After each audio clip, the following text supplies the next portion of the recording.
Yep. There's a group in California, it's called CalExit. Yes. They want California to break off from America because of Trump's election victory.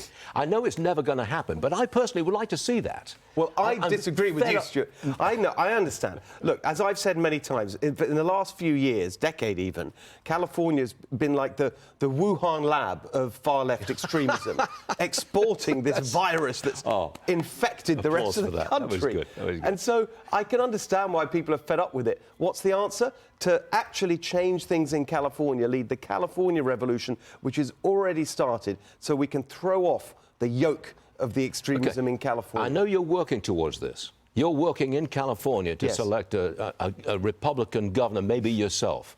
What kind of progress have you made? Well, look, you can just see it in the results. I mean, I see it personally when I'm on the road in California. There's a real energy for change. People understand that it's gone too far, and you see the results. And we have the highest housing costs, the highest poverty, everything. We're the bottom of every list that you want to be the top of, and the top of every list you want to be the bottom of. So people want the change, and what you saw this time around is people actually voting for it. Now, it's not up to the majority you need, not yet, but you saw the highest Republican vote in San Francisco since 1996 for a presidential candidate. The ballot initiatives on crime, the one we've all been talking about, but also on taxes and minimum wage and rent control, the Republican position on those got a majority on all those initiatives.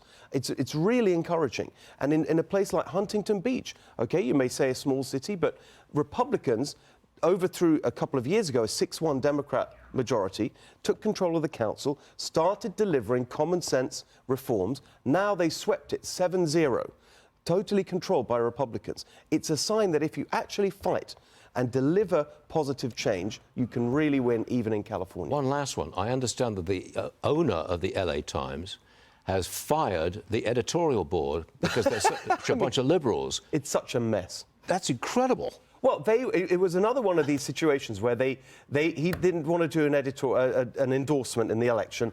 Yep. They were fed up with it. People were resigning, just like you saw with the Washington Post. It's chaos in these places because they understand, the owners understand. You can't go on with this far-left stuff. People don't want it.